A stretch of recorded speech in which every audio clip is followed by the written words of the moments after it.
Ciudadanos del Cielo, con el Padre Manuel Horta.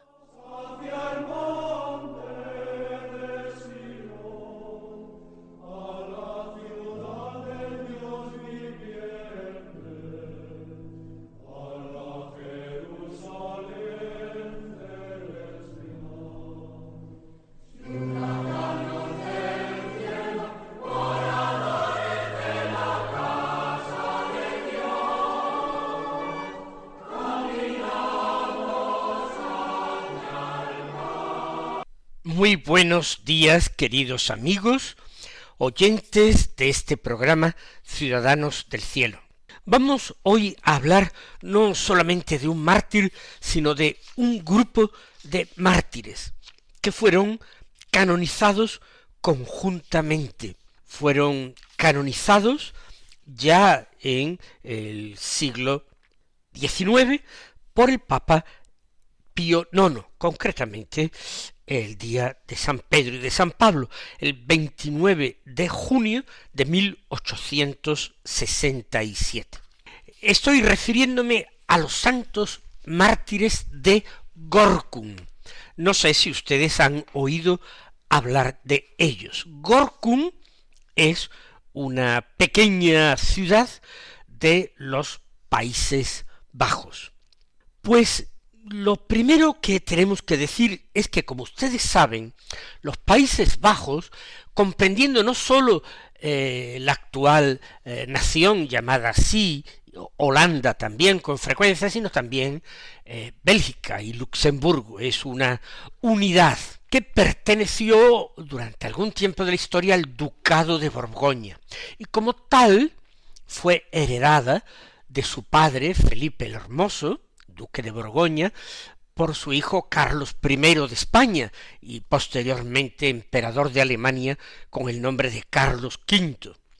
Tras la reforma protestante, muchos habitantes de esta región, de esta parte del mundo, de Europa, que son los Países Bajos, se unieron a la reforma y encontraron en esta motivación religiosa un argumento nacionalista para independizarse de la corona de España, porque Carlos I fue bastante bien aceptado, había nacido en Gante, precisamente en los Países Bajos, y pasaba toda su vida entre Alemania, Países Bajos, España.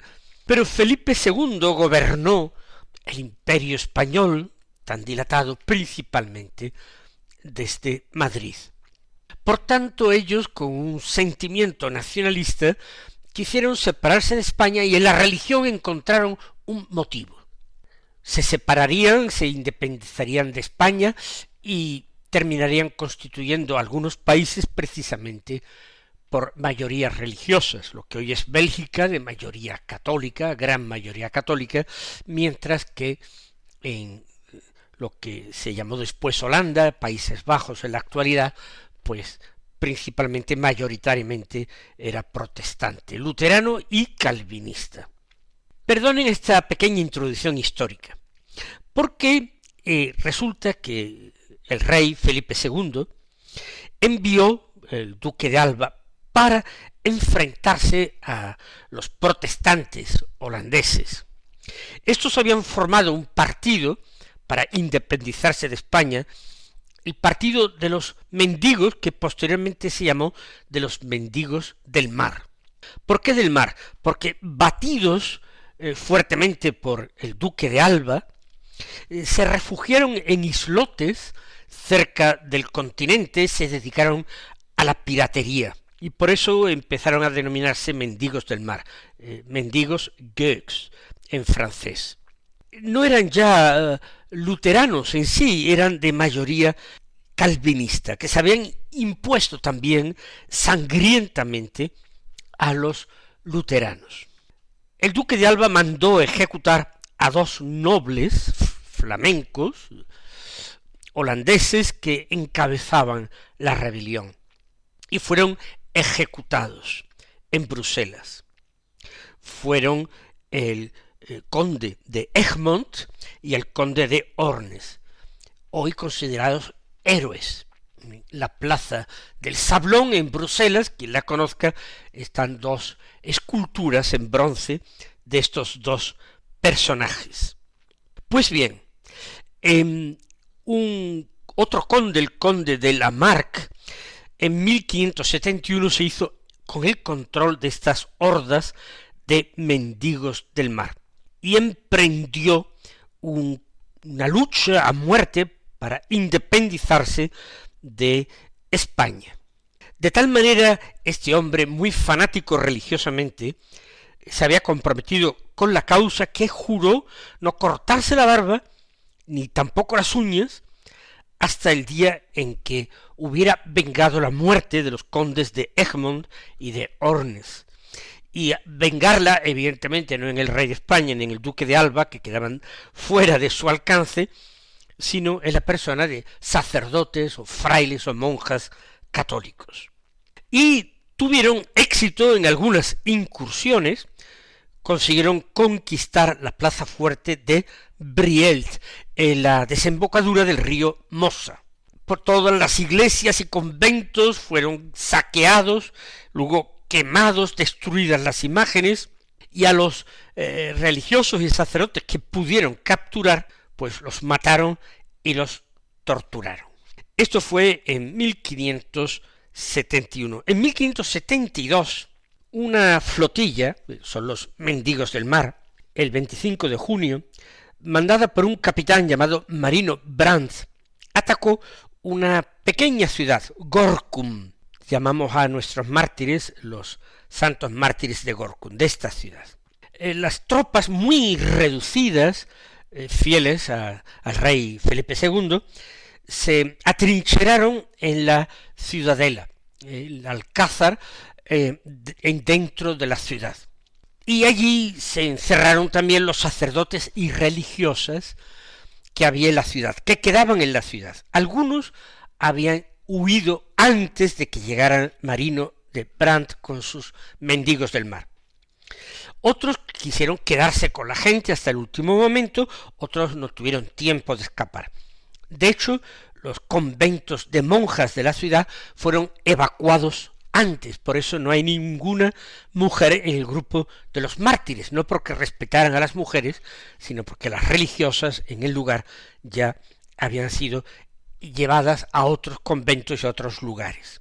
Cuando entraron en esta ciudadela que podía haber resistido mucho tiempo, lo hicieron porque prometieron falsamente, juraron que respetarían la vida y los bienes de todos los que se entregaran voluntariamente. Y entonces, pues, se entregaron las llaves y se abrieron las puertas de la ciudadela dentro de la pequeña ciudad de Gorkum. Sin embargo, no respetaron esta promesa, y entonces es cuando se produjo el martirio de un numeroso grupo del que vamos a ir hablando. Cuando fueron a refugiarse allí, en primer lugar había 3 sacerdotes diocesanos. Estaba el párroco, Leonardo Wechel, estaba su vicario parroquial o coadjutor, Nicolás Jarisen. Y finalmente había otro sacerdote diocesano, de más edad, anciano, 70 años, que vivía ya retirado en su casa en Gorkum, porque ya no ejercía el sacerdocio, había sido retirado del ministerio sacerdotal, porque padecía ya algunas limitaciones mentales, quizá un principio de demencia senil. Parece que era o había sido un hombre muy piadoso y de gran vida interior. Y estos 3 sacerdotes, Leonardo, Wechel, Nicolás Jarisen, y este tercero se llamaba Godofredo van Duynen, pues estaban allí, estaban en Gorkum hasta el final. Pero los más numerosos eran los franciscanos, que formaban una comunidad de 13 frailes.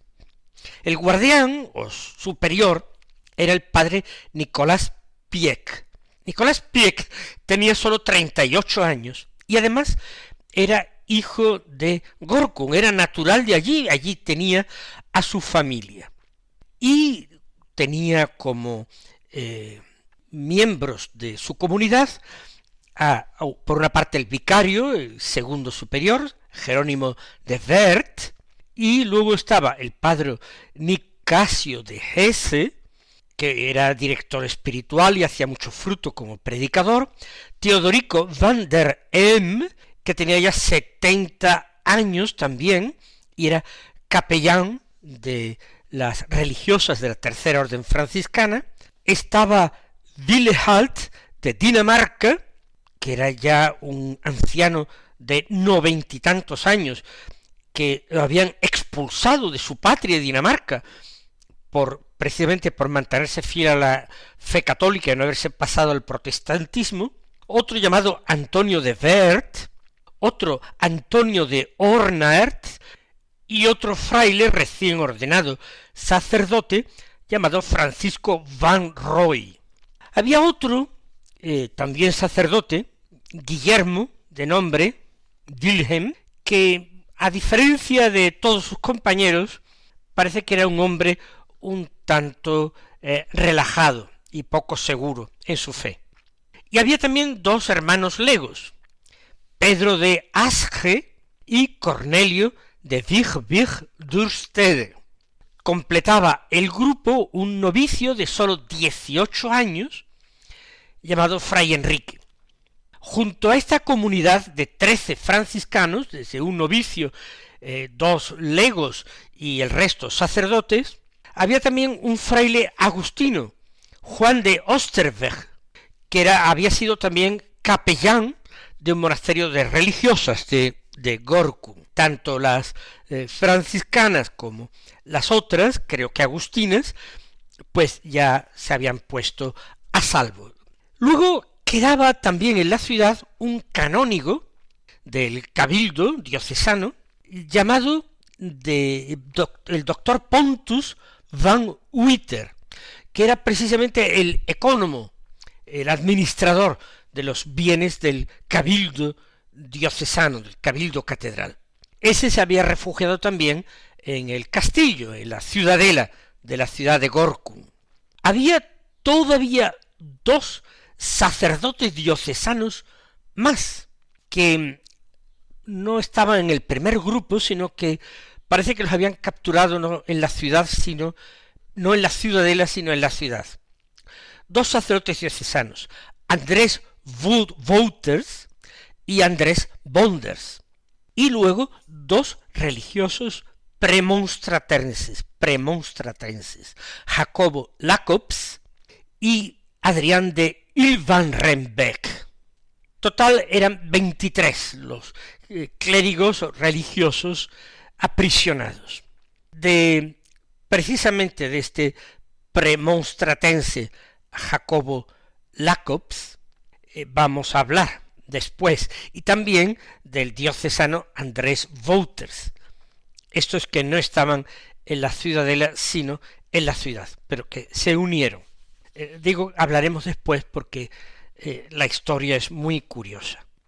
Perdonen que me haya detenido en el nombre, porque no todos vivieron exactamente igual, con la misma fidelidad. El día 27 de junio de aquel 1572, la flotilla llegó a Gorkun, la flotilla de los piratas o de los mendigos del mar llegó el 25 de junio, pues bien, la noche del 27, cuando la noche capitularon y entregaron la ciudad, fiados en la palabra que se les había dado de que respetarían las personas y los bienes de los que se entregaran, inmediatamente todo eso se faltó a esa promesa, hubo un saqueo general y después vendrán los tormentos. Aquellos mendigos del mar lo que querían era dinero, riquezas, joyas. Y claro, entre los franciscanos, que vivían muy observantes, no encontraron dinero ni joyas, ni nada, y los trataron con mucha dureza. Eso sí, encontraron finalmente, ellos habían logrado poner a salvo cálices, copones, y los habían escondido en el castillo, en la ciudadela. Cuando los encontraron, pues los profanaron, los utilizaron en una comilona, borrachera, orgía, bebiendo de esos cálices y copones, y así durante 8 días tuvieron que soportar crueldades, malos tratos y prisión por parte de la soldadesca. Los torturaron, hacían varias veces simulacros de que los iban a ejecutar solamente para aterrorizarlos, y los dejaron. Al superior franciscano, el padre Pieck, que os dije que era Nicolás Pieck, alguien que era natural de Gorkum, su cordón franciscano lo utilizaron para colgarlo del cuello. Lo que ocurre es que el cordón se rompió y el superior cayó al suelo golpeándose y quedó sin sentido en el suelo. Para ver si había muerto realmente o se estaba fingiendo desmayado, le pusieron una antorcha encendida, tocándole los oídos, la nariz y hasta la boca interiormente abriéndose con fuego, con lo cual la quemaron de mala manera, los llagaron todo con las quemaduras. Llamaron a un médico de la ciudad. Resulta que el médico, sin que lo supieran aquellos mendigos del mar, era el cuñado de este padre Pieck. Y entonces los familiares intentaron que lo tratara él para intentar liberarlo. Habían conseguido liberar previamente a otros 2 sacerdotes. El padre Pieck, que fue ejemplar en todos los sentidos, Nicolás Pieck, tenía pues familiares de mucha influencia en la ciudad y pudo perfectamente eludir el martirio y la muerte. Sin embargo, cuando se le propusieron liberarlo y con un rescate, él dijo que mientras uno solo de sus hermanos permaneciera prisionero, él no se apartaría ni los dejaría jamás. Fue el buen pastor que no quiso abandonar a sus ovejas. De tal manera que, a pesar de que lo intentaron rogándole y amenazándole, siempre respondió lo mismo: no aceptaré la libertad, sino es juntamente con todos mis religiosos. El 7 de julio los condujeron a Briel, que fue otra ciudad que había tomado los mendigos del mar. Y allí el conde de Lamarck, que odiaba fuertemente a los católicos, pues estaba allí en Briel. Y el emisario que trajo la noticia a Gorkum para que los llevaran allá a Briel fue un canónigo apóstata, Juan de Aumale. Todo el trayecto desde Gorkum hasta Briel fueron insultados, maltratados, prácticamente conducidos desnudos para mayor humillación, atados de 2 en 2 entre los insultos del populacho, y que eran incluso animados e incitados a que lo hicieran, escupitajos, y tuvieron que llegar así. Pero ellos cantaban repetidamente el Te Deum. Fue en Briel donde encontraron a los 2 Andrés, Wouters y Bonders, que eran diocesanos, y a los premonstratenses Jacobo Lacobs y Adrián de Ilvarenbeck. Andrés Wouters era un clérigo que había sido apartado de las funciones sacerdotales por su mala conducta. Vivía amancebado con una mujer, tenía algunos hijos naturales y había llevado una vida de vicio, aunque formalmente era sacerdote. No había sido nunca reducido al estado laical. Un clérigo se llama clérigo fornicario. Cuando el conde de Lamarck y aquel canónigo renegado Juan de Aumale trataban de que apostataran, con Andrés Wouters, conociendo cómo vivía, se burlaban de él y le decían que si no apostataba iría al infierno por vivir de espaldas a la castidad, habiendo abandonado el sacerdocio. Y entonces Andrés Wouters respondió muy gallardamente que fornicario siempre lo había sido toda su vida, pero hereje jamás. Lo que llenó de ira a aquellos protestantes que vieron que consideraba peor el pecado de herejía que los pecados de carne, y lo torturaron salvajemente.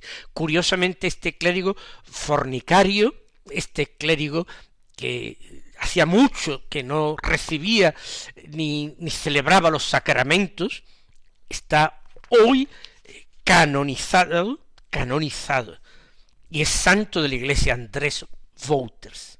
Luego, entre los premostratenses, por ejemplo, uno de ellos, Jacobo Lacobs, 6 años antes, se había hecho pastor protestante, abandonado la vida religiosa y el sacerdocio católico. Pastor protestante, pues él también se mantuvo fiel. En el momento del martirio confesó la fe católica y se arrepintió del paso, cuando lo tenía todo a su favor para haber podido escapar.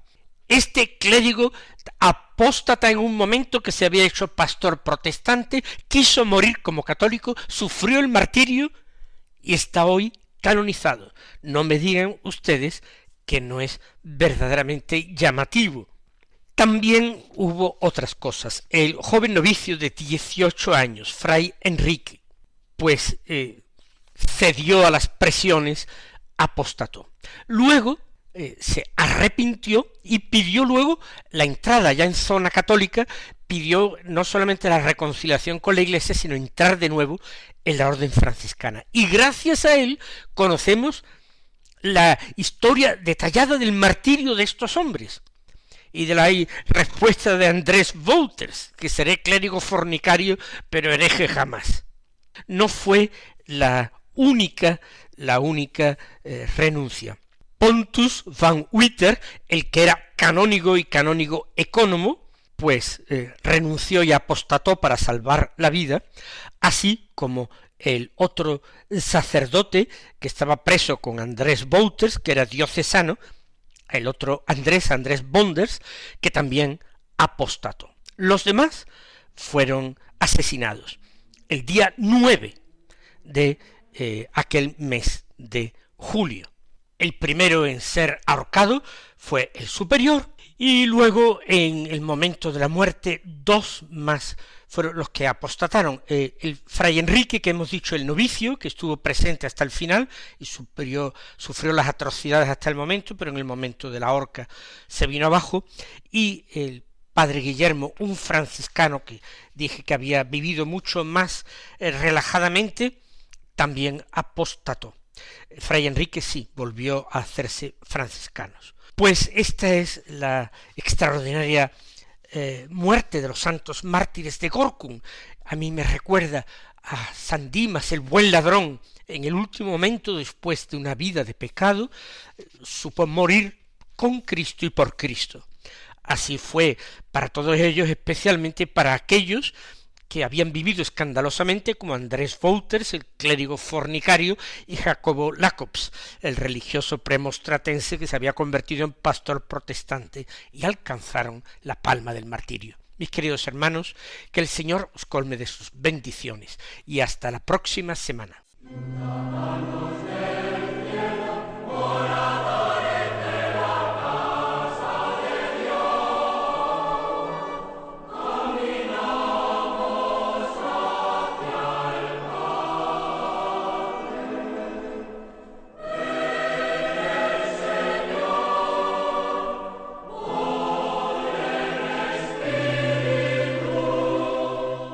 Han escuchado en Radio María Ciudadanos del Cielo con el Padre Manuel Horta.